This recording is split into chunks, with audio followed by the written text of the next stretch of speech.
You fool! Warren is dead.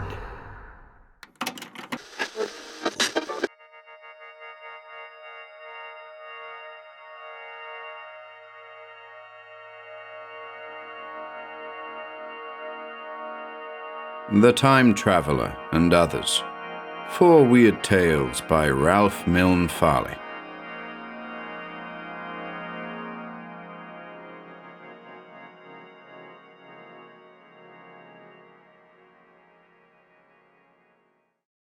The Time Traveler. If he had his life to live over again, and especially one certain day in his college career back in Cambridge, would he rescue his roommate from the icy waters of the Charles River, as he had done on that particular day? Professor John D. Smith turned this question bitterly over in his mind, for he had just received a blow, the crowning indignity of a long series of indignities, at the hands of that ungrateful roommate. The blow consisted in a letter from the Board of Regents, informing him that Paul Arkwright, that roommate, rather than himself, had been chosen to fill the vacancy as Dean of the Mathematics Department. The letter went on to suggest tactfully that, if Professor Smith objected to serving under a junior, his resignation would be accepted, although regretfully. This last was too much. Smith exploded to his wife, "Mary, I can see Paul's hand in this, the dirty crook. Not content with beating me out of the position, he even wants to get me off the faculty in addition. It's the last straw. Why didn't I let him drown 10 years ago?" Up to 10 years ago, the two men had been bosom friends. John Smith, the student, and Paul Arkwright, the athlete and handshaker. Then came the day when Paul had upset his rowing shell, and John had plunged into the frigid stream to save Paul's life. Some philosopher has said, "To make a man love you, let him do you a favor. To make him hate you, do a favor for him." This had proved true in this instance. Smith adored his roommate all the more, but Arkwright became secretly embittered that he, an athlete, had been rescued by a mere grind, especially as the Boston newspapers all featured that phase of the story. John Smith was graduated with honors and received an appointment to a Western university. He secured for his friend a position on the same faculty, which favor still further intensified Smith's love and Arkwright's hate. The latter, as soon as he was firmly established, began bootlicking the regents and neglecting Smith. As Smith stood in the way of his further ambition, Smith must be eliminated, gratitude or no gratitude.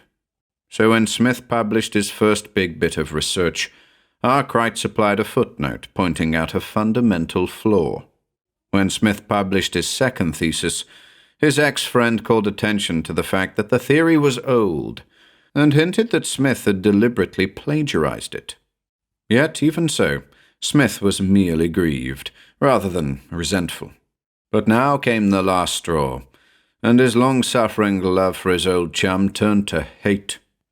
Mrs. Smith was desolated by the situation. Said she, "Of course you will have no difficulty getting a good position in some other college, but I love this town. We have many friends here, and we shall have to sell our beautiful house. Oh, the ungrateful wretch!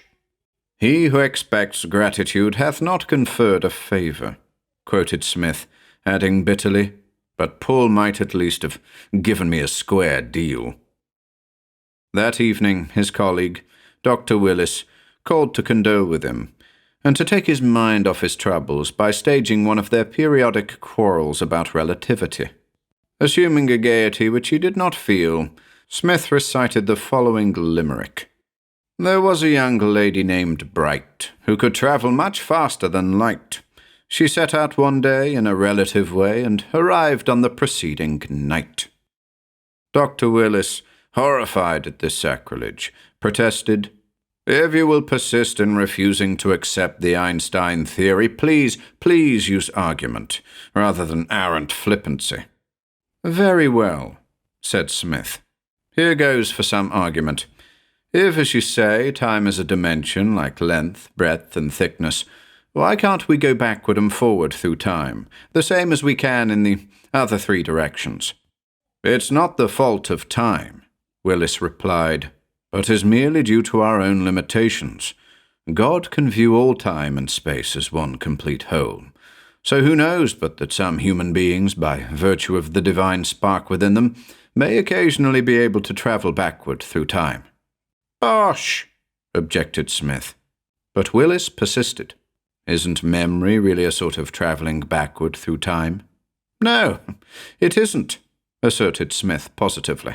"For if it were, then we could go back to a past event in memory, change the event in the light of our present knowledge, and then return to the present and enjoy the fruits of that change." To himself he added, "If I could go back into the past, there is one event which I should most certainly change: my rescue of Paul Arkwright." Late that night he fell asleep, still cursing his ungrateful chum. Professor Smith dreamed that he was a college boy again, standing on a bridge over the Charles River, watching an athletic youth navigate the stream in a single-scull racing shell. The air was crisp and cold. He saw a submerged log just ahead of the rower, and shouted a warning. But it was too late. The craft struck and capsized. No danger, though, for Paul was as expert a swimmer as he was a rower. The dream was as vivid as though it were real. To the dreamer it was actually real. He had no idea that he was merely dreaming. As Smith looked, the swimmer's face suddenly contorted, and his head went under.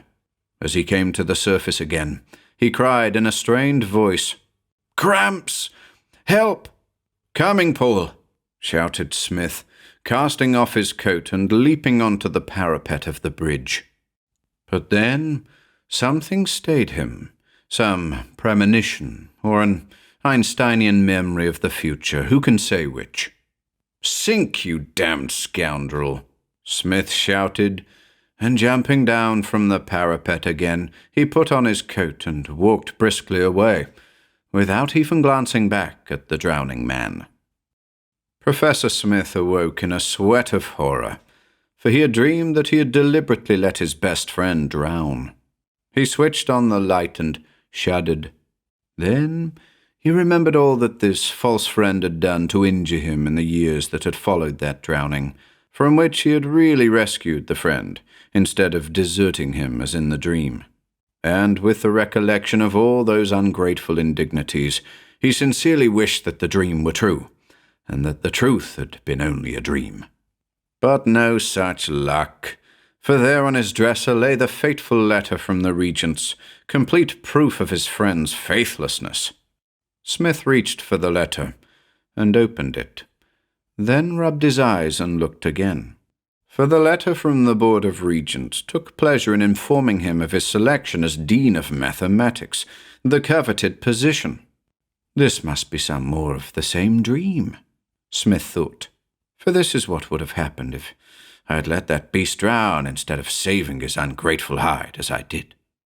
To see if the illusion still held, he got up and went over to the bookcase, which held the bound copies of the Bulletin of the American Mathematical Society. Taking out one well-thumbed volume, he turned to the page where Paul Arkwright's damning note had pointed out the fallacy in Smith's thesis. There stood the thesis and the note, but the note was very mild, and was by the editor instead of by Arkwright. Professor Smith turned to his second article in another volume. Sure enough, there was the note about the German anticipation of his ideas, but this note too was by the editor, and it contained no veiled accusation of intentional plagiarism. Professor Smith smiled. The dream was going good. So he looked up Arkwright's name in the college catalogue, only to find no such person among the faculty. Even Paul's mathematics courses were all listed as given by others. Smith's smile became a grin. The grey light of morning was beginning to show. He dressed quickly, then sneaked downstairs, and, getting into his car, drove out to the new subdivision, where Paul Arkwright's house was being built. But the lot stood vacant, and still held a "for sale" sign. About the time that Professor Smith reached home again, he began to realize that he was awake and not dreaming. And then he began to worry. Things like this just don't happen in real life. Yesterday, Paul had blocked his promotion. Today, all trace of Paul had been wiped from the face of the earth. Or else he himself was losing his mind. His one hope lay in his wife. She must remember their despairing conference of the night before. At breakfast she appeared, looking worried. And no wonder, with him traipsing off in the car in the early morning, when usually she had difficulty getting him out of bed in time for breakfast. He noticed her tense look, and it cheered him, for he interpreted it as being due to the letter of the night before, but still he could not be sure. So he said in a level tone, "Do you remember that letter from the Regents last night?" To his surprise, his wife brightened at once. "Indeed I do," she said. "Isn't it splendid? You acted like a kid when you read it to me. And didn't we have a wonderful celebration party together downtown? A regular second honeymoon. To you, the promotion means the fulfillment of your ambitions, and to me it means that we shall soon be able to pay off the mortgage on our home. Oh, John, isn't it glorious?" "But how about Paul Arkwright?" he asked, bewildered. "You poor dear," she sympathized. "It's just like you to grieve over your old roommate in your hour of triumph. I wish that I had known him. He must have been quite a fellow, to judge from the way you have always praised him. He would be so glad, I am sure, if he were alive today, to know of your success." Professor Smith gave it up. He passed a bewildered hand across his brow. He would accept the gift of the gods without question. Paul's death would never be on his conscience, for he knew in his heart of hearts that he had actually saved Paul 10 years ago, and that letting Paul drown had been only a figment of last night's dream. And yet, had it been merely a dream? As the day wore on, Professor Smith began to believe that some probably unfounded premonition had caused him actually to kill his beloved and trusting roommate years ago, and that the long chain of ungrateful indignities at the hands of that roommate had been the dream, a mere invention of his imagination, conjured up by some defense mechanism in his brain to justify his dastardly act. In spite of the congratulations which were showered upon him because of his promotion, he became more and more morose and harassed during the day. By evening he was a wreck. That night the same dream came again. Once more John Smith, the college grind, stood on the parapet overlooking the Charles River and watched his athletic roommate Paul Arkwright struggling amid the ice cakes. "If I save him," the thought flashed through Smith's mind, "he will be ungrateful. He will hound me and ruin my career. But if I let him drown, his death will haunt me forever." "Coming, Paul!" he cried, and dived into the swirling stream. Professor Smith awoke, feeling very proud of himself. He had saved Paul Arkwright's life. But had he? There lay the letter from the Regents. That letter would tell the tale. Fearfully, Smith arose and approached the letter as though it had been a poisonous serpent. Gingerly, he reached out for the envelope. For a moment he held it, not daring to look inside. But at last, with an effort, he took out the letter and unfolded it. With a further effort, he looked at it and read it carefully. Then he actually smiled with relief. The letter was in its old original form, informing him of Paul Arkwright's appointment as dean, and tactfully suggested his own resignation. He could stand it now, for his conscience was clear. There were worse things in life than a lost job. Professor Smith then remembered his dispute with Dr. Willis on the Einstein theory 2 evenings ago, and his grin became even broader. "Won't Willis be interested?" said he to himself. "I've twice gone back into time, and have twice changed my entire career." Then he smiled ruefully, and added, "And yet how can I ever prove it to anyone?"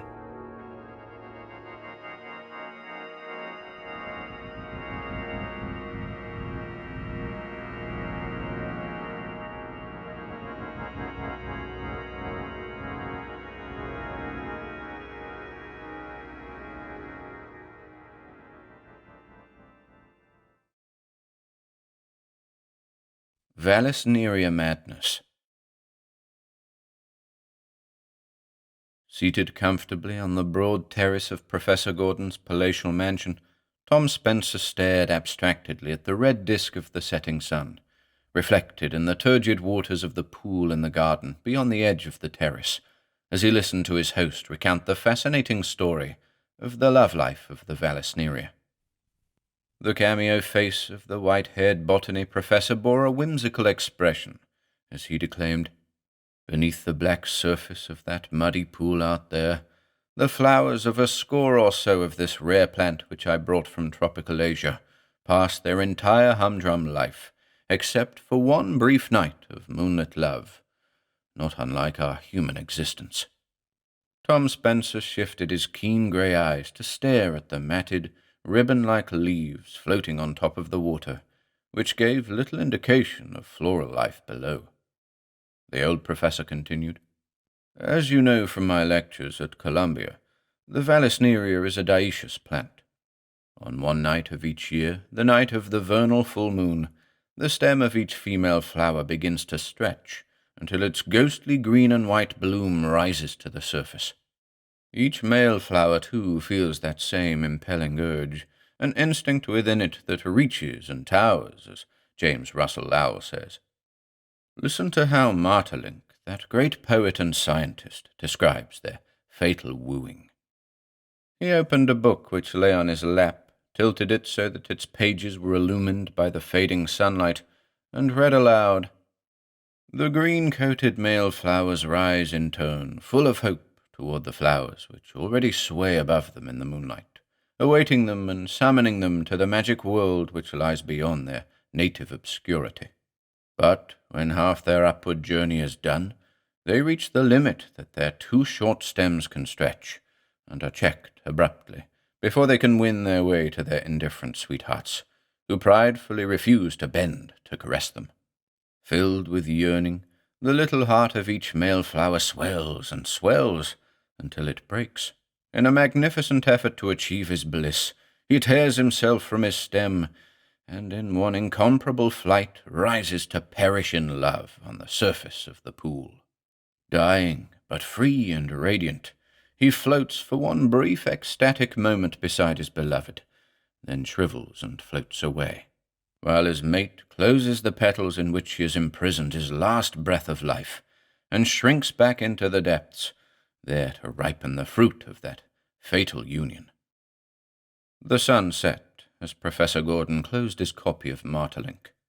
A twilight mist began to form above the surface of the garden pool. "How much more noble are the flowers than we," he mused.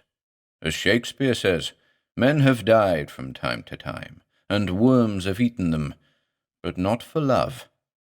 His athletic young guest narrowed his grey eyes and stared inwardly at the vision conjured up by the older man's reading. "I wonder," he breathed. Professor Gordon broke the spell by saying in a matter-of-fact tone, "Well, my boy, you are to see tonight the mating of Vallisneria, a sight which my colleagues would give their eye-teeth to witness." "I feel flattered," Spencer began diffidently, shifting his broad shoulders in an embarrassed manner. But the fine-featured old man silenced him with a deprecatory, "Don't, then. You are more outstanding as a football player than as a student of botany. I invited you for other reasons than any outstanding ability you may have shown in your 4 years of studies under me." Spencer thought, most likely to rub in on his colleagues his non-invitation of them, by asking instead a mere athlete who is taking botany merely because it's a cinch course. Meanwhile, the professor was continuing, "I am sorry that I can't stay out here with you. The mists affect my throat, and I'm sorry my daughter Natalie isn't here either. She helps me take care of the plants, and you'd find her quite intelligent about them, but she had to go over to her aunt's. I shouldn't think she'd care to miss—" "Oh, it's an old story with Natalie. She's seen the phenomenon before. And now I must caution you about one thing. Don't go any nearer the pool than the edge of the terrace. The flowers, when in bloom, exude a strong narcotic fragrance, which is rather dangerous. Anyhow, you can see quite clearly from here." He rose, and held out one slender blue-veined hand. "Good night, sir," said Spencer, taking the frail hand in his big, strong one, "and thank you for inviting me." Tom Spencer eased his athletic frame down into one of the terrace chairs and gazed abstractedly at the purpling pink of the western sky. "Just as well that that brat of his isn't here tonight," he mused. "What on earth could I do to amuse her?" He remembered having seen Natalie Gordon several times during his freshman year, hanging around the door of the botany building at Morningside Heights, waiting for her father. A gawky, pug-nosed, freckle-faced little thing with two tightly braided pigtails, about 14 or 15 years old, so he judged. Just as well the brat wasn't here. Spencer turned his attention back to the garden pool, but pitch darkness had now fallen, and he could see nothing except the outline of the shrubs against the deep purple of the western sky. Then trees in the distance became dimly lit by the full moon, which was rising behind the house, but the long shadow of the house still obscured the garden and its pool. A vagrant zephyr wafted a damp, muddy scent of mist up from the hidden pool. "I wonder if those water plants have any consciousness, any volition about their tragic mating," mused Spencer. "Or is it all merely automatic, mechanistic?" He leaned back in his chair, closed his eyes, and visualized the passage from Martelink, which the old botany professor had read to him. He opened his eyes again with a start and sat erect. The shadow of the house had receded to the edge of the terrace, and the entire garden, with a pool in its midst, was now bathed in the chalky light of the moon, almost overhead. Above the surface of the water hung a cottony swirling mist, which seemed to portend some sort of boiling activity in the depths of the muddy pool. The mist thickened and spilled out onto the surrounding garden. "Humph!" sniffed Spencer, getting up out of his chair. "Can't see a thing from here." And, forgetful of Professor Gordon's express injunction, he ambled down off the terrace and along the garden walk to the edge of the pool.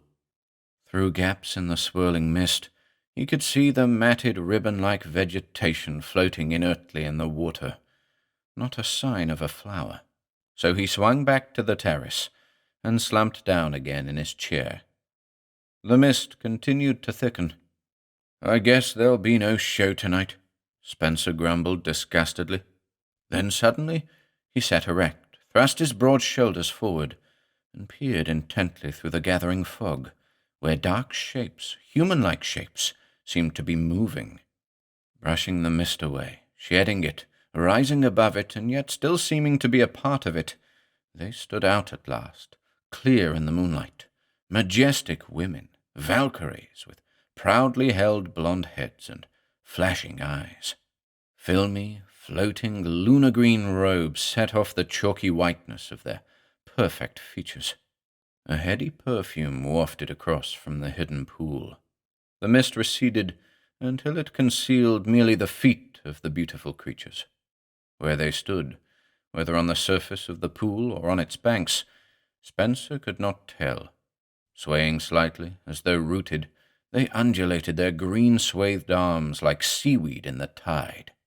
Their heads thrown back with an almost defiant gesture, they bathed their perfect features in the glaring white light of the zenith moon. Never had Tom Spencer seen such sheer feminine beauty. He had no recollection of leaving his seat, but now he found himself standing at the edge of the terrace, irresistibly drawn by a strange yearning toward that galaxy of pulchritude. There were some 20 or so of the young women, their faces all different, each a face of character and personality, each more beautiful than the last. Irresolute, Spencer held out his arms toward the entire group. Which one drew him? To which one should he drift? The uncertainty held him back. That, and the subconscious memory of some warning, some prohibition, and some third, as yet undefined prompting. And, while he hesitated, there appeared, poking up through the mist at the feet of the strange, regal women, the points of a score of green-peaked hats. Up they came, and faces appeared beneath them. Dark, cleanly cut, handsome faces of men. Tense, yearning faces with flashing, fanatic eyes, each pair of eyes fixed on one of the beautiful women who towered above. Gradually they rose, until each man, clad in dark Lincoln green, stood beside one of the pale, diaphanous women. And then a strange, inexplicable paradox.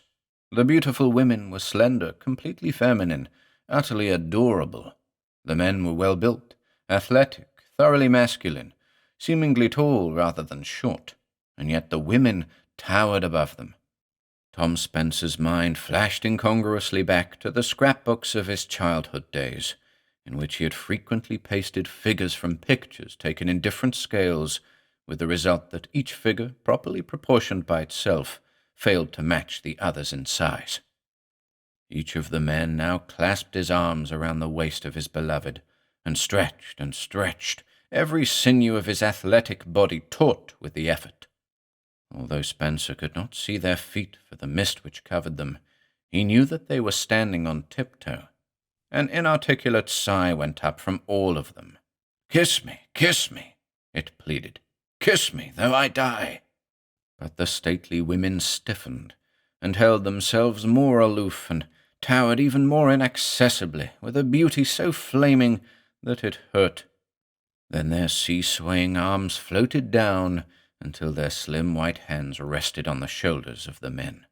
The pearly faces of the women inclined slightly, not enough to meet the upward-straining lips of their mates, but just enough so that they could gaze coldly but enticingly down.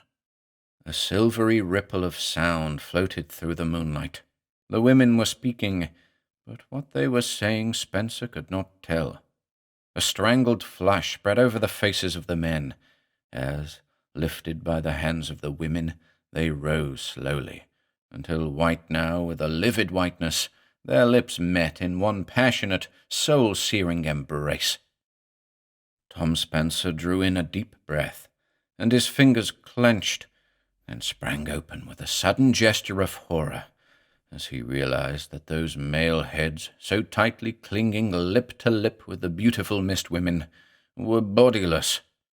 The green-clad bodies, which had strained so tautly to thrust their heads up to that kiss of death, were now slowly slumping, settling downward, shriveling, turning brown, drifting away in the swirling mists which bathed the feet of the majestic women.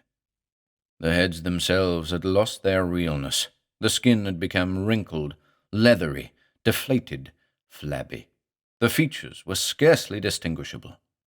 Then, one by one, with a contemptuous gesture of satiation, the women flung away the sucked dry rinds, and Tom Spencer, his gaze intent upon the expressions on the women's faces, took no heed what became of the cast-off rinds. For a subtle change was taking place in those beautiful but cruel creatures. A certain matronly smugness coarsened their features, and they seemed less tall. Yes, they were visibly shrinking and becoming squat and ugly, shrinking back into the mists which masked the muddy pool. All returning to the slime which had spawned them. All but one. Alone she stood, unmated, still towering slim and beautiful in the moonlight. And then Tom Spencer knew why he had waited, why he had not gone to any of the others. For, transcendently beautiful though they had all been, yet this sole survivor of that glorious company outshone them all.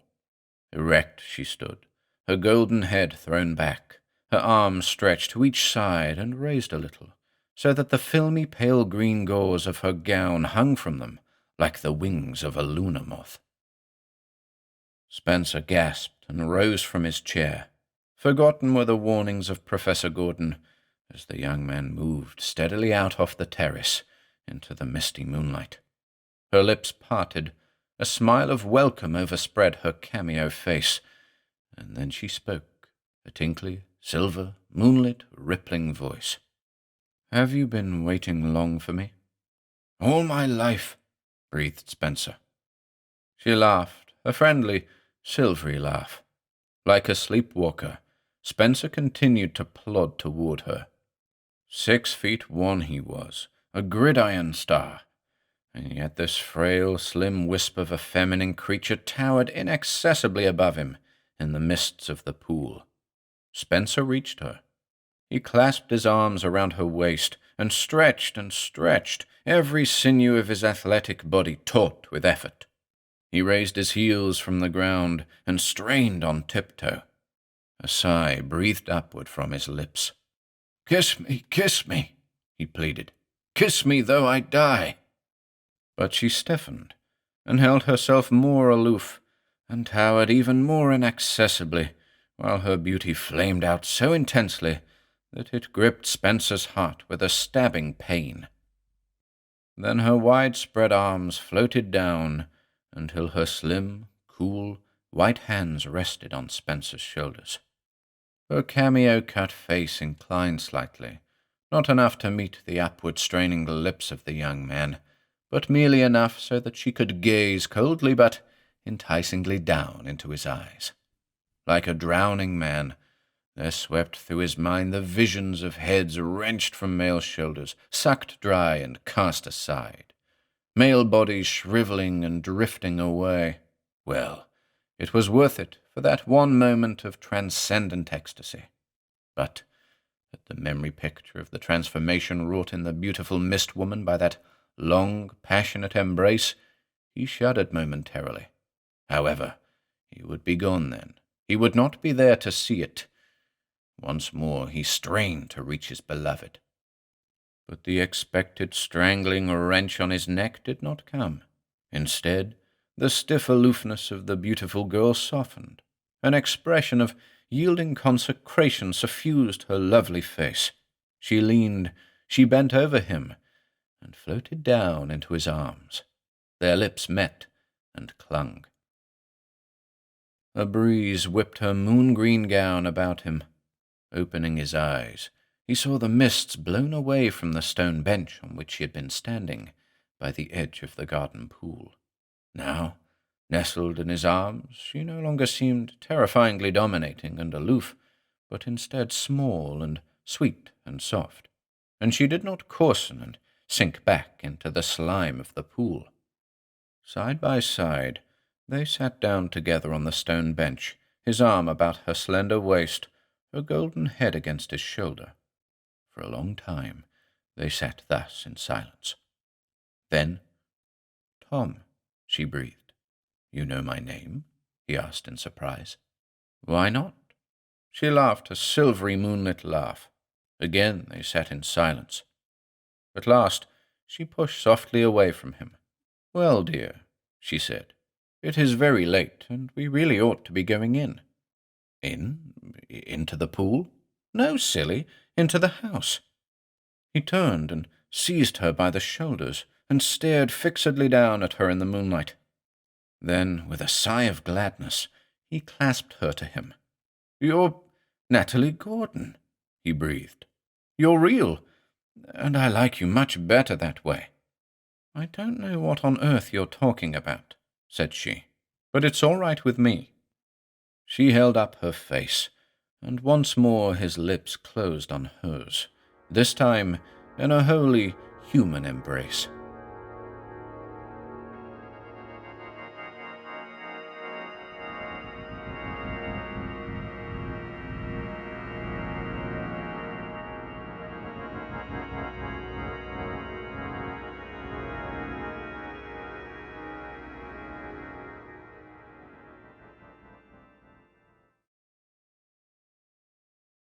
The Bottomless Pool.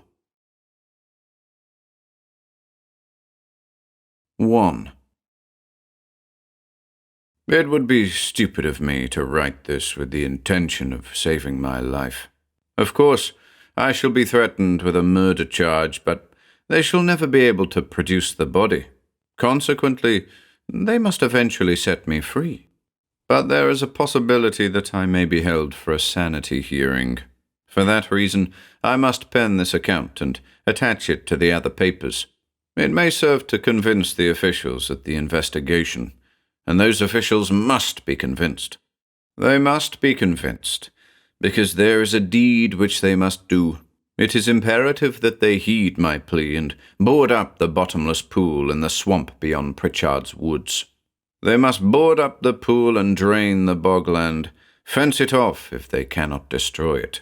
Otherwise, there will be further tragedies. This, I swear, is true. And until that black pool is boarded over, I shall never find the solace of sound sleep, but will continue to dream of that thing in the swamp, the dark thing that took the life of my friend, Martin Aylthorpe. There was a time when I knew peace. That's the mockery. My friend Martin had been in a slump period. He wrote for a living, and I invited him east for the sole reason that I thought we'd find a soothing tranquility at my home. My cottage is near Millbrook, just outside of Concord. Martin, I reasoned, would enjoy tramping in Pritchard's woods, and in the fall the New England countryside takes on a mellow beauty most conducive to easing shattered nerves. As I recall, my preparation for his coming, it seems like a grim joke. I was so careful in rigging up his room to ensure its quiet, I even sent into town for a noiseless portable to replace my regular typewriter. For when Martin arrived in late August, he was a sick man. His tall, normally lean figure was now emaciated. His eyes were sunken behind his spectacles, and the smile I had remembered as habitual upon his countenance seemed drowned by inward melancholy. He smoked too much, and when he held a cigarette, the grey spirals rose from the tip unevenly because of the trembling of his hand. I did my best to conceal my concern over his changed appearance. He had been working on a novel and trying to hold down a librarian's job during the day. I gathered that he was completely done in, and had lately found it impossible to continue with his short story work. It is amazing what creative effort can do to a man of Martin's peculiar temperament. He was drained dry, sucked of all vitality, as though his nights had been given over to visits from a vampire or succubus, rather than writing. It isn't a bad comparison, for Martin Aylthorpe wrote weird fiction. He wrote it intensely, and it was his theory, not mine, that writing fantasy took more out of an author than work in any other field. His own person certainly seemed to be good proof of this contention. I did my best for him. I carefully avoided all topics of conversation which might relate to his work.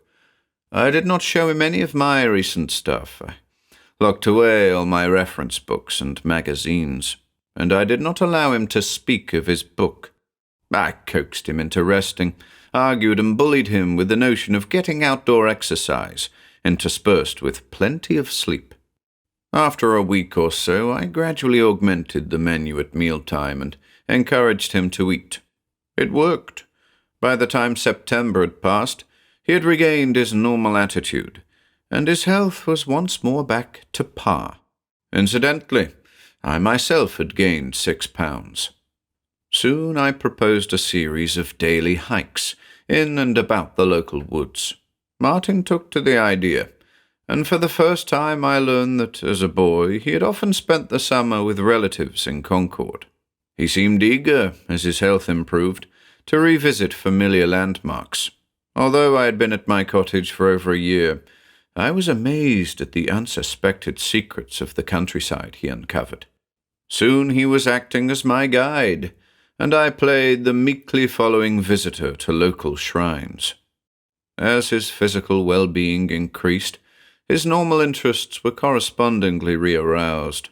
Within several weeks, he was talking stories and plots to me again, and by the end of the month he was literally chomping at the bit, eager to get back into harness and do a few tales.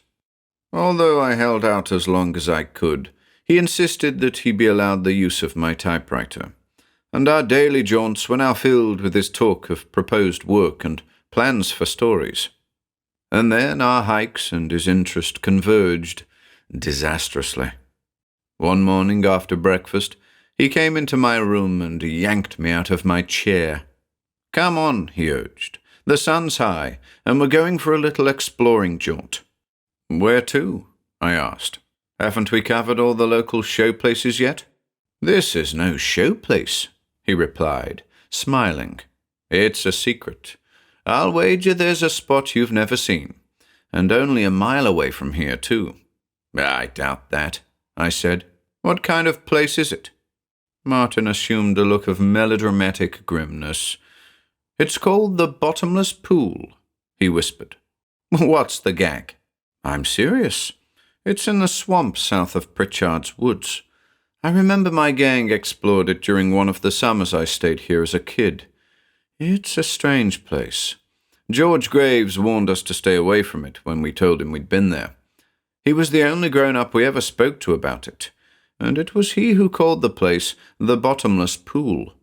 He mentioned Walden Pond in Concord, the place where Thoreau wrote his nature studies, you know, and said that it was bottomless too. It lies in a hollow in the hills, has neither inlet nor outlet, yet the water is always fresh.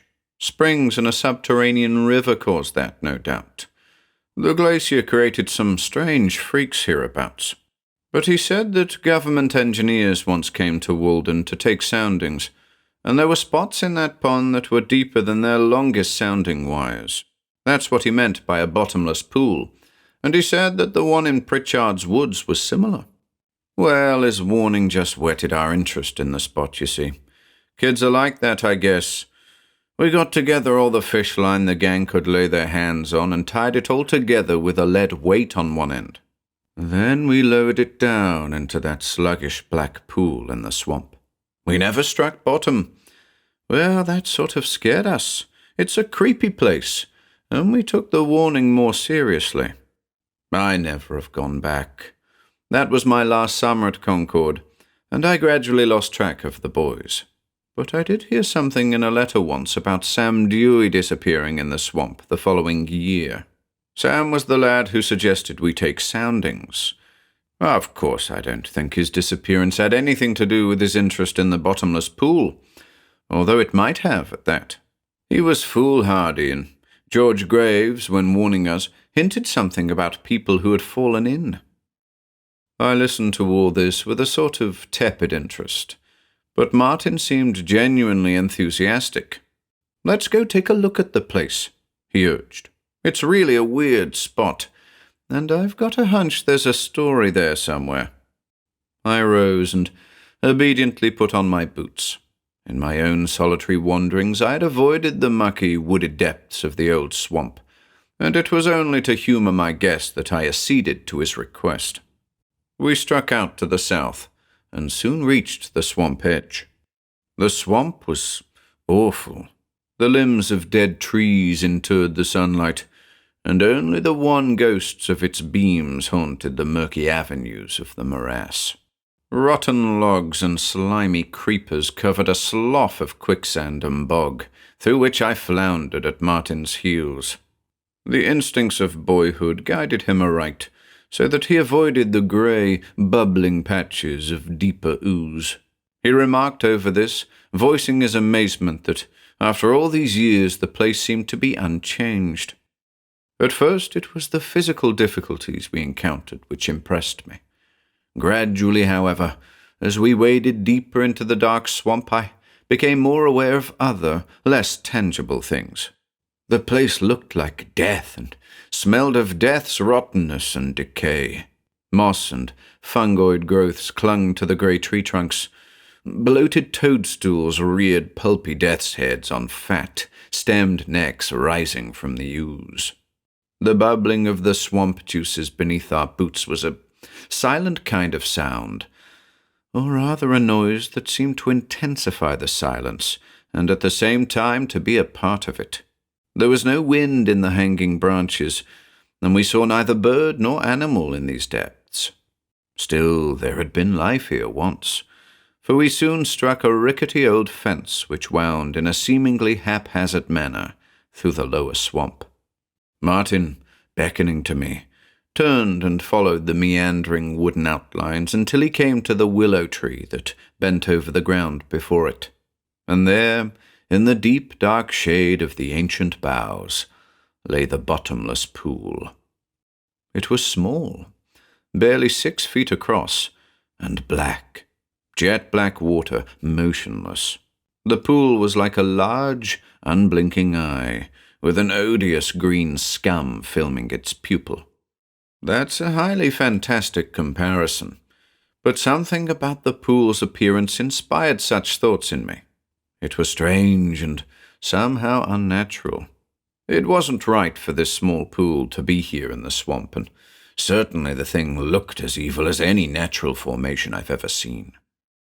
Martin stood looking into the depths for a few moments. "The water's black, too," he murmured. "Strange, how in the presence of silence the human voice is always hushed." "The water's black as ink," he said, and he dipped one hand into the pool, brushing off the scummy froth and cupping ebon drops for me to see. The water was black, and the decayed matter in it gave it a veined appearance. It was striated with dark green rills.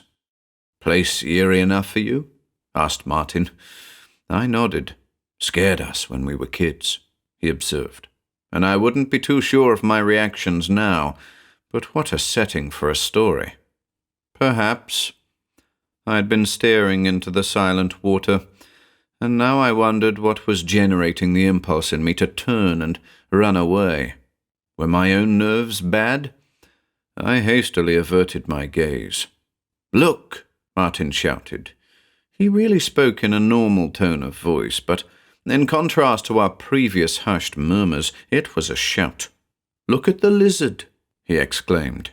Sure enough, the surface of the black water had parted with a widening ripple, and a small dark lizard of some sort appeared. It floated on its back, as though dead. I reached down and grabbed it, yanked it out. "Why, there's a wire attached to it," I gasped. The wire led down into the water. Just then there came a pull on the line from within the pool.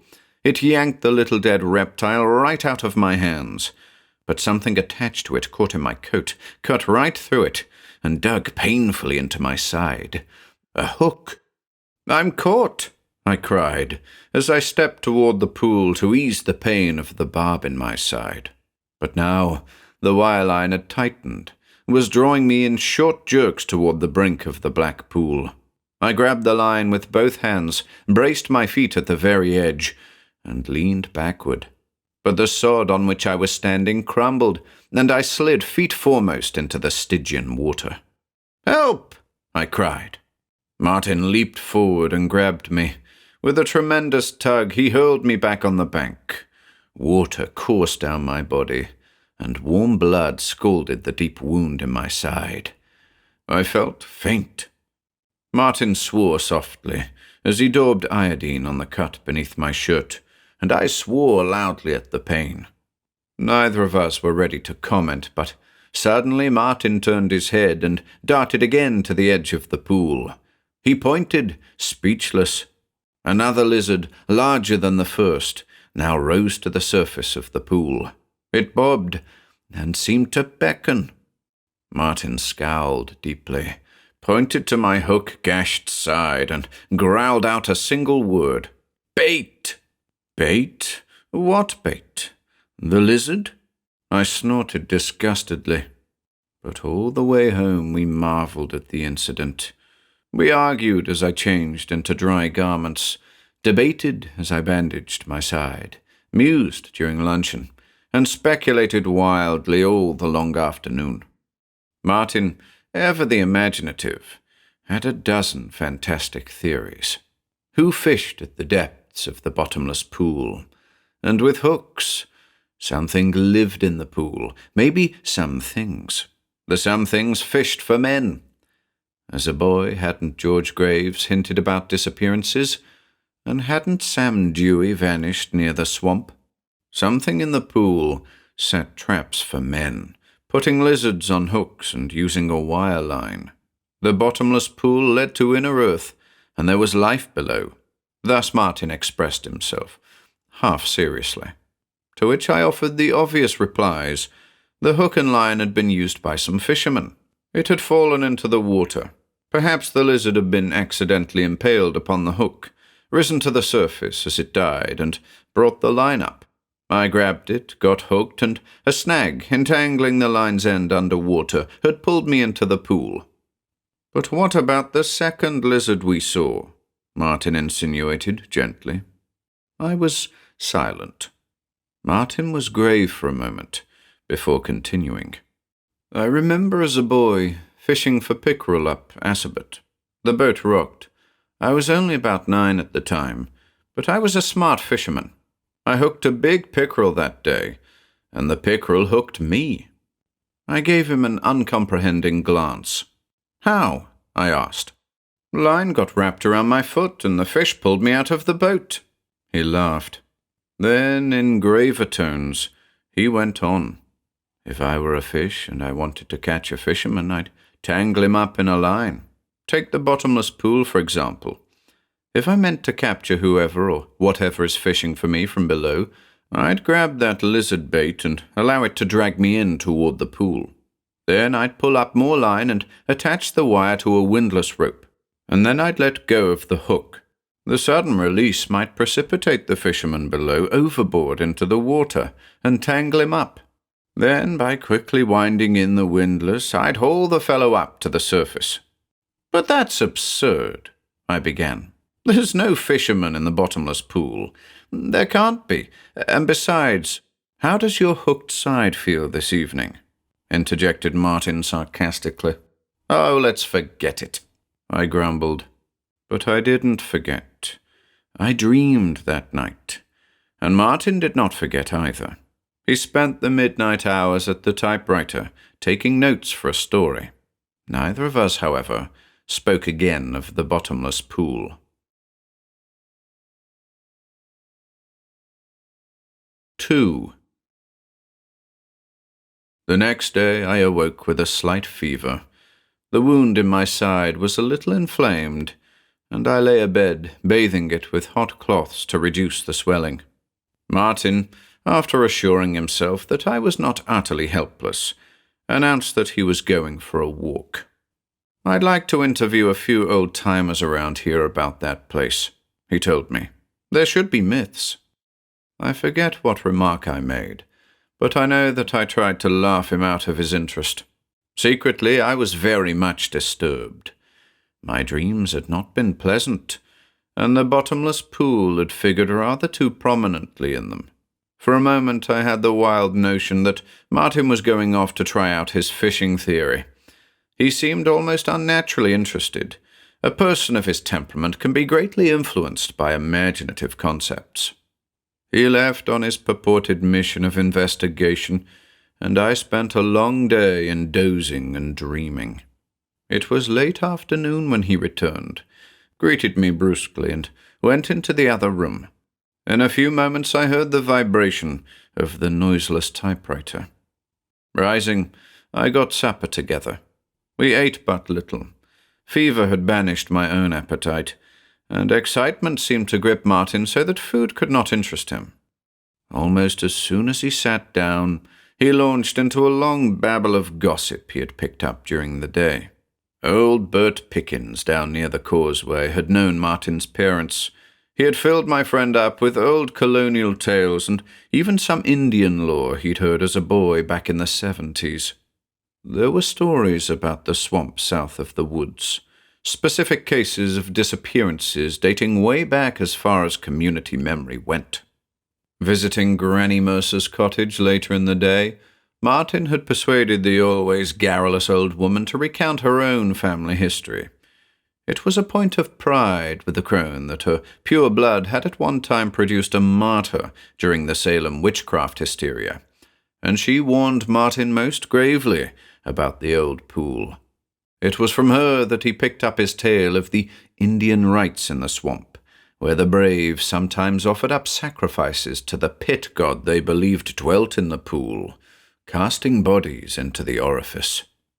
I could see that Martin was more impressed with this lore than even he admitted. He was very glib in patching together his yarn so that it formed an almost recognizable story sequence. He quoted from memory the words of Cotton Mather concerning gateways to hell and openings in earth which lead to the regions of the damned. Indeed, He weaved a fine romance about the pool, and did it so deftly that I was forced to the conclusion that he half believed some of it. "I'll write it all up tonight," he told me. "Then I must have another look at the place.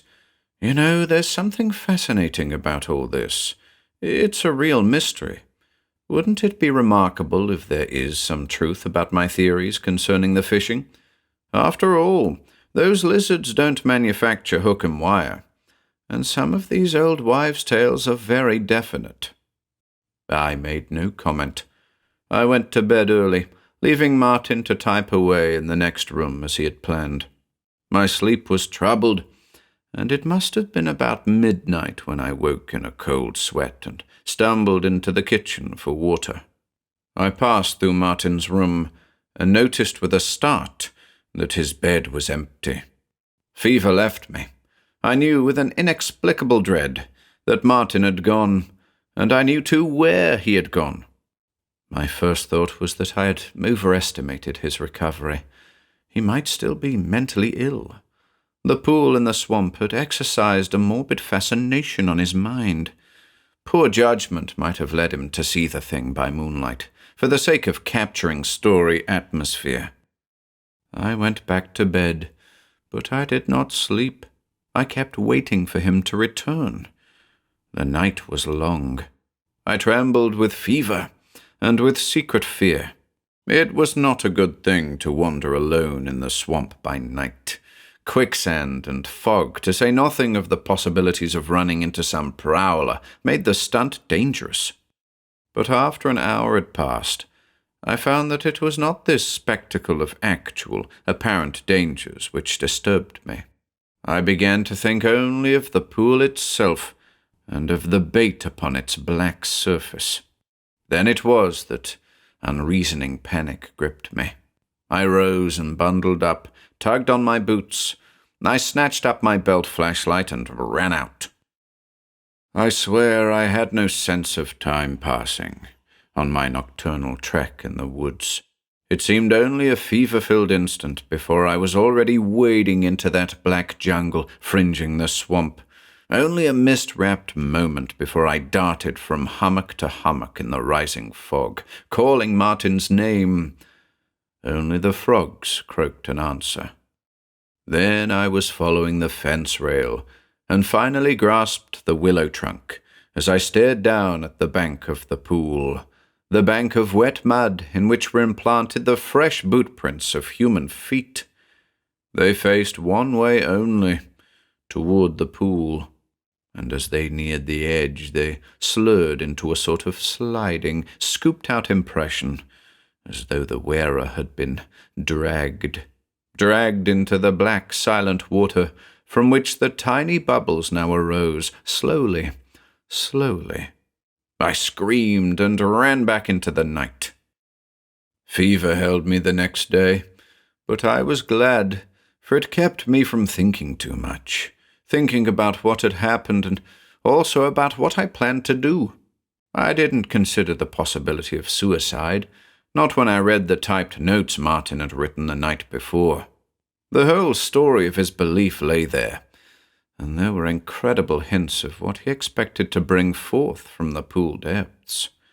At the last he spoke of the urge to revisit the scene and capture a lizard for examination, to see if it were of a recognizable species, and also to determine just how it had been killed. He wanted some wire also, and one of the hooks.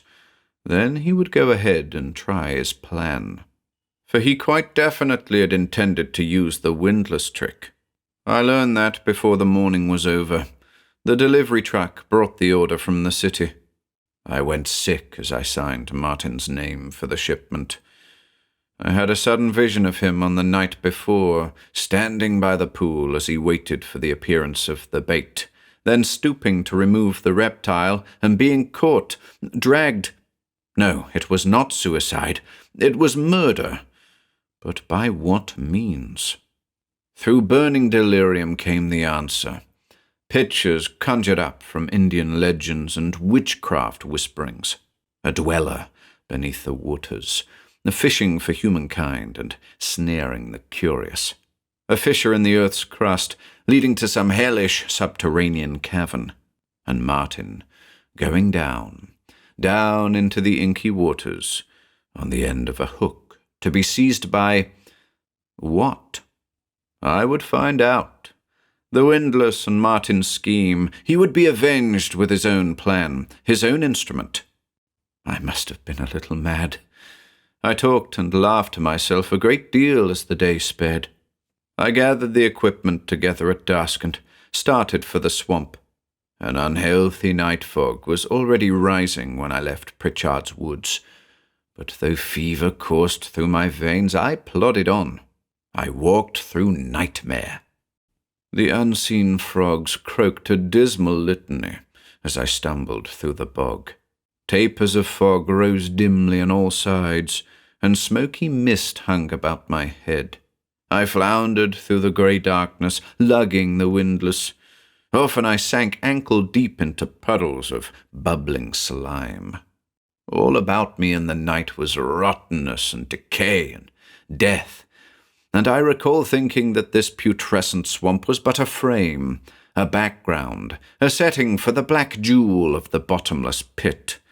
But the fog and the fever in my temples accounted for such wild fancies. Fog and fever conspired toward my feeling of unutterable loathing when first I caught sight of the ebon waters upon the inky chasm in the center of the swamp. Fog and fever addled me so that I monotonously cursed as I anchored the windlass to a big log set upon the firm, higher ground of the bank. A short rope from the drum of the windlass ran to the edge of the pool and ended in a quick-setting clamp. There was a detached part of me that carried out these operations with methodical precision, and yet another part that inspired my cursings as I crouched there in the forest darkness of the heaving, breathing swamp. Beneath my feet the quicksand thrummed and groaned, and I recalled that a wild picture rose in my mind. I had a fantastic image of myself crouching upon the epidermis of some gigantic monster, as though the swamp itself were just the skin of a vast beast, and the bottomless black pit a tiny pinprick in the flesh. But that, too, was fog and fever. The preparations were made. I had not even glanced at the scummy surface of the pool, so sure was I of what my eyes must encounter. Now, with the drum ready for use and the windlass securely placed, I gazed into the dark depths and jerked on the flashlight I wore at my belt. Its rays disclosed the floating blue body of a tiny lizard bobbing monotonously upon the surface of the cryptic waters. There it lay in death, rising and sinking upon water that did not move, and that fact inspired me with the terrible fear of a corroboration for poor Martin's story.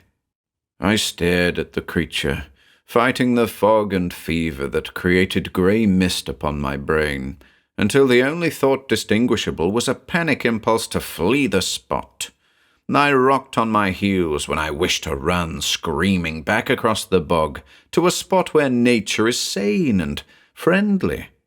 And then I felt in my pocket for the wire clipper I'd found on Martin's desk. For some absurd reason, the cold feel of the prosaic factory-cut metal reassured me, and with my free hand I reached out and snatched at the blue lizard. I tugged the body from the water in the beam of the flashlight on the bank, and the clear yellow beam was cut by a black line. The lizard was wired. Seizing the clamp next to me, I quickly clipped the wire to the windlass rope. Then I yanked on the wire with both hands. I tugged. A shudder ran through me, for I felt a dreadful, unmistakable response from the other end of the line. Through the water it tightened, jerked. Someone below was pulling on the rope. Someone was fishing. But who, and from how far below? The tugger was strong. In sudden desperation, I felt my heels slide along the bank. Powerful jerks were drawing me close to the black brink of that dark, still pool. With a gasp, I let go. The line whipped back into the water. In my mind's eye, I formed a silly, senseless picture of a fisherman standing on his wharf, then falling over backwards as the catch released his line. An idiotic picture it was, for there could be no fisherman at the bottom of a bottomless pool. Or could there be? I would soon know. The line fell back, then reached the spot where I had clamped it to the windlass rope. There it snapped, taut. The fisherman had fallen overboard. He had been hooked. I laughed without mirth at the insane thought. And then I gripped the windlass handle and turned the drum, and I felt a terrific threshing tauten the line until it stood straight in the flashlight's beam again. The wire began to snap back and forth in the black waters of the pool. I turned and turned. 100, 1,000 revolutions were made in augmenting frenzy.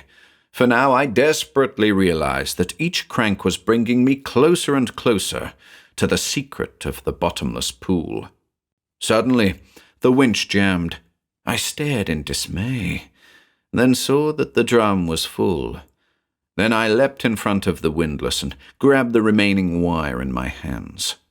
It took a second, but I experienced a year. Through fever and fog came images of what I might expect to find at the end of my line. Martin's bloated corpse, blue and swollen, with the line gripped between death-clenched teeth. The shapeless body of a child, long mired in the slime of the pit. Sea monster? But no, it could not be. There was a fisher down there. A fisher that baited cunningly this hook and sent a wire line upwards to entrap children and wanderers and curious men. And the fisher had taken Martin and was now entangled in this line. A fisher in a black and bottomless pool. I was drawing in a fisher from below. The rays of the flashlight on the bank now gleamed upon the surface of the scummy waters, but they were still no longer. In oozing eddies they bubbled and swirled, and black slime was tossed upwards as I drew the cutting wire through my hands. A terrific force was pulling against me, and fright alone conspired to intensify the strength of my grip. At that moment, I would gladly have released my hold, but sheer hysteria made my muscles rigid. Slowly, inexorably, I drew the final length of the wire from the water in the yellow light. The fisher emerged. I cannot remember if I screamed aloud, but there was the sound made by utter fear ringing and crashing against my brain. For I saw the creature of the pit, saw the strangled neck about which the tangling wire had wound and allowed me to pull the fisher upwards. I saw what filled the 6-foot surface of the pool as it emerged. It was a head shaped by horror's dreams alone. Not human, not reptilian, not frog-like. It was nevertheless featured with great staring yellow eyes, snouted like a saurian, and covered with a greenish batrachoid skin that glistened sickly against the yellow light. The monstrous, bulging eyes rolled wildly and dilated in agony as the creature opened its great slitted mouth in a soundless, choking gasp. I stared into a red maw that was fanged in a manner unknown to any beast still roaming earth, and as I did so, a sickening realization swept over me. This was the fisher. An instant only did that gigantic, glistening head rise greenly above the waters of the pool. Then my clippers were out. The wire snapped with a shrill twang, and the fisher from below sank beneath the bubbling black waves with a thunderous splash of slime. I stared down blankly into the depths as the waters quickly became quiescent once again. I could see nothing, but I did not wish to. I did not wish to learn what manner of horrid life flourished unnaturally at the bottom of this opening, wherever that bottom might be. I did not care to speculate upon the cunning intelligence of a primal entity which even now fished for men from its lair in the black deep. I did not think I could endure surmises which now clamoured for consideration. Was this the only creature of its kind, or were there more down there? What inversion of sane natural laws allowed existence in nighted depths, and what manner of ghastly intelligence prompted prehistoric beasts to set bait for men? Were there other such openings in the earth's concealing crust, through which the madness below had access to humanity? But what I most devoutly tried to keep from thinking about was the scraped sides of the pool bank, and the reasons for it. Only the head of the monster had emerged, and it had filled the pool. The sides were scraped by the shoulders, and the 6-foot pool had not been wide enough to permit the passage of the body. Fog and fever were merciful releases. I know that I dumped the windlass in the pool, and it sank like a plummet, and I dimly remember running back through the swamp.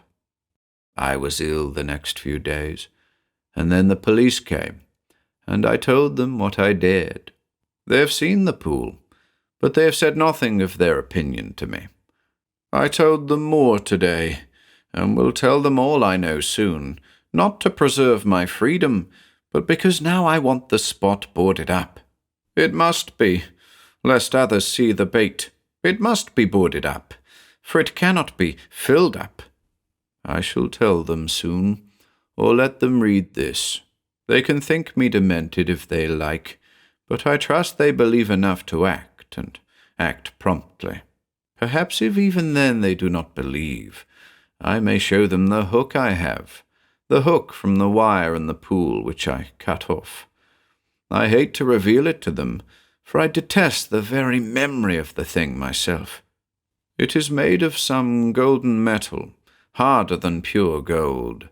It is cut and rudely shaped, and I dislike to conceive of the creatures who deliberately formed it for its horrid purpose and made the wire to which it was attached. I cannot bear to think of the civilization behind such a creative effort.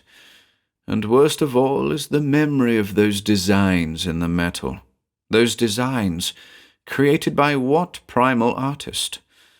There are 3 of them, cut into the gold surface. They tell all, so that I know only too well why the fishers seek men with bait from their bottomless pits. The first design is tiny like the rest, but it unmistakably depicts a creature such as the one whose head I saw. I dare not describe the body which is shown here, but the creature is baiting a hook. The second little design is a crude representation of a man falling through water at the end of a line, as Martin must have fallen. And the third design, but I must not speak of that, tells of what Martin's fate was, tells why the fishers fish. That third hellish design on the hook, it shows a feast. The bottomless pool must be boarded up.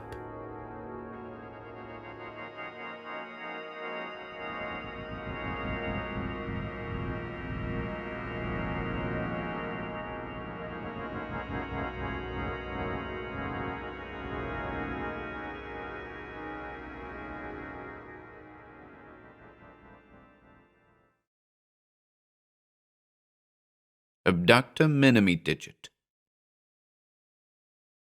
Charles Dean's death occurred so many years ago that I feel that it is now safe to publish what I know about it. As it happens, I was a member of the coroner's jury who sat on the case, the jury who decided, for the sake of the peace of mind of Dean's widow, to suppress Dean's diary, which was among the evidence collected by the coroner.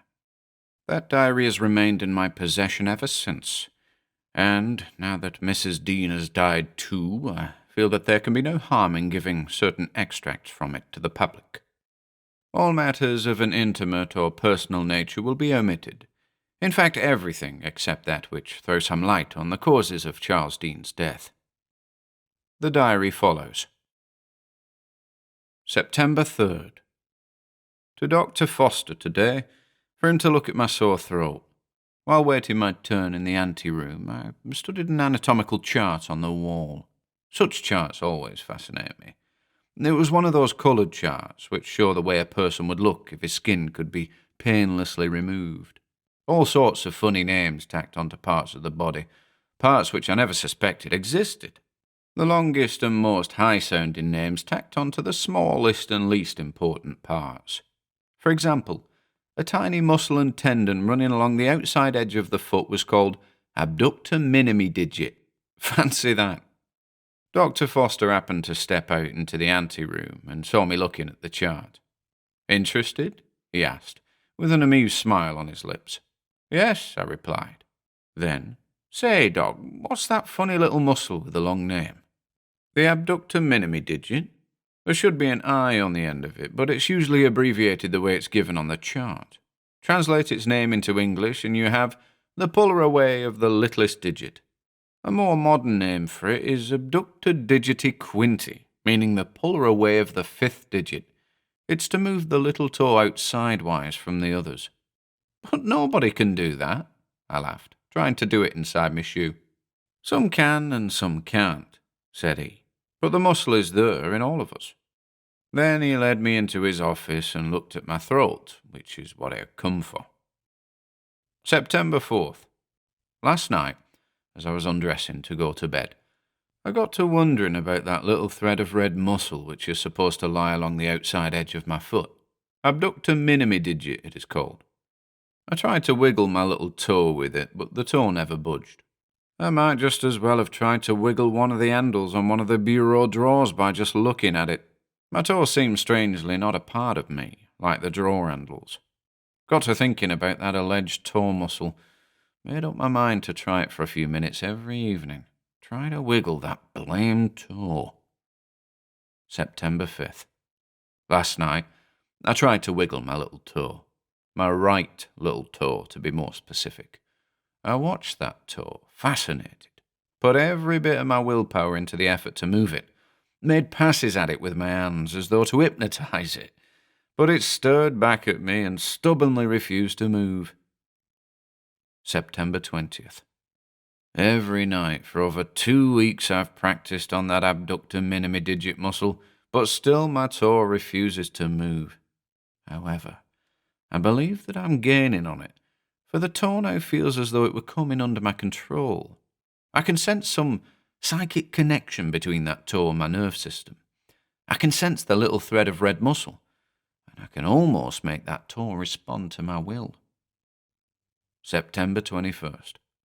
Last night, just the faintest flicker of that toe. It's mine. I control it. My abductor minimi digit has become a thing of reality. Now, if the toe will only move. September 22nd. Last night the toe moved. Actually moved. But the effort exhausted me, and I could not make the toe move a second time. September 23rd.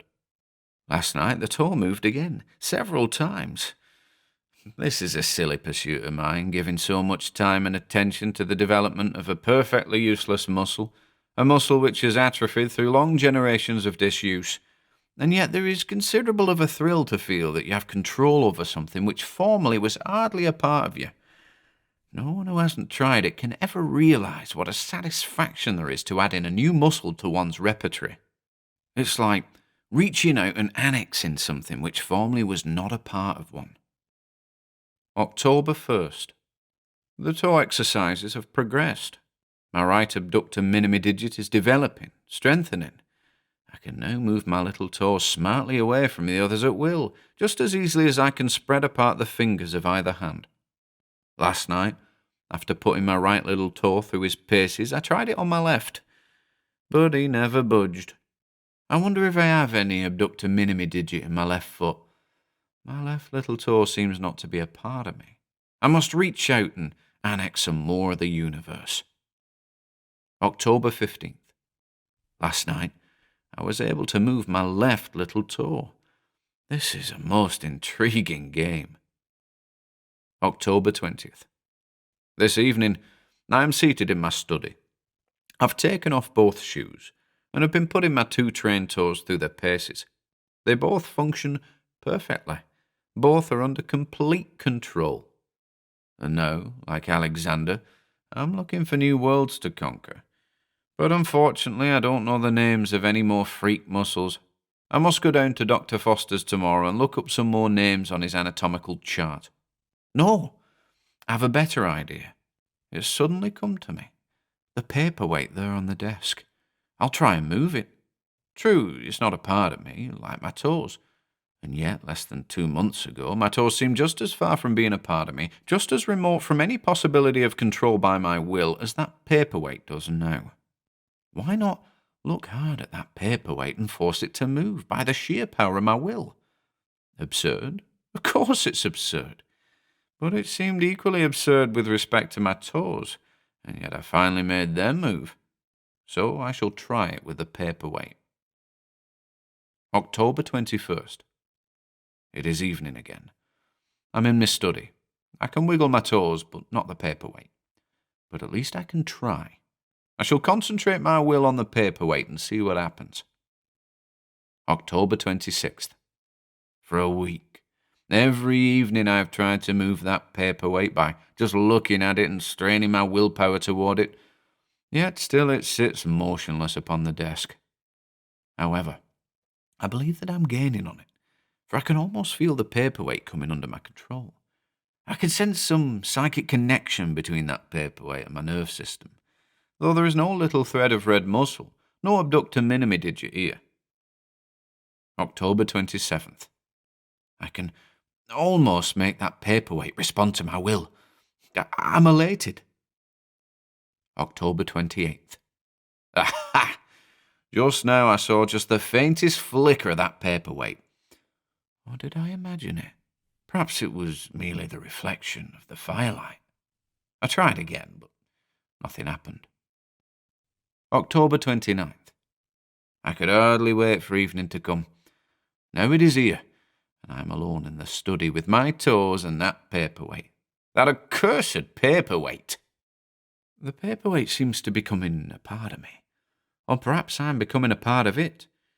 Anyhow, it obsesses me. I must make it move. I must. How hot it is in here. I take off my coat. The blood pounds at my temples. Let me be calm. I'm on the verge of a great discovery, a great accomplishment.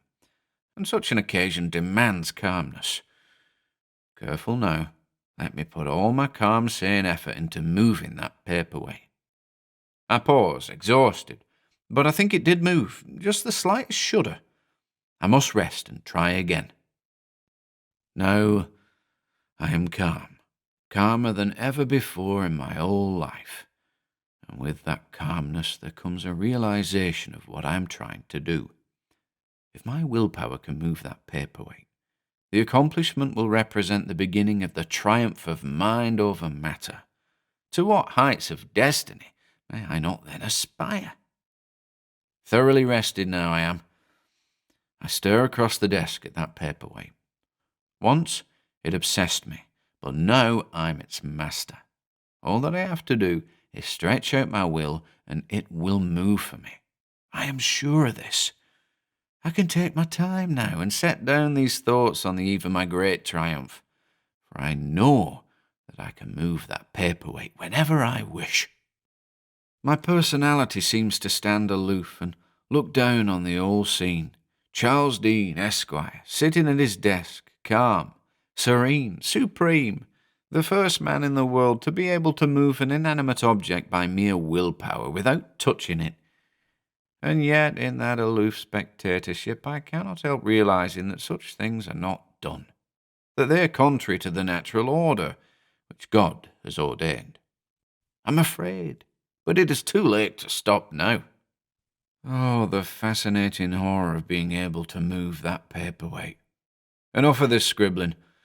I must put my power to the test, although I know that if that accursed weight actually moves, I shall go stark, stirring insane.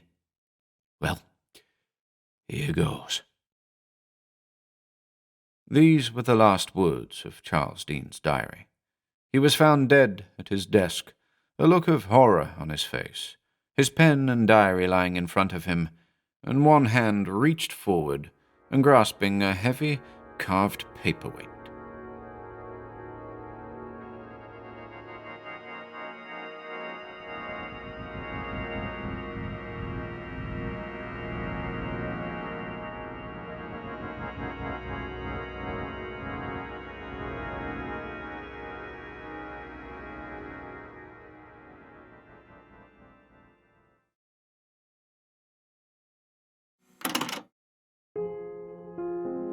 If you enjoyed listening today, be sure to subscribe to the channel by hitting the red subscribe button below. After doing so, click the bell icon next to the subscribe button to receive new content notifications. If you'd like to support our work and receive exclusive perks, consider becoming a channel member by clicking the join button below. To support us in other ways, see the video description for links to our Bandcamp and Patreon pages, our merch store over at Teespring, and further information relating to our releases on Audible, iTunes, and Spotify. And until next time,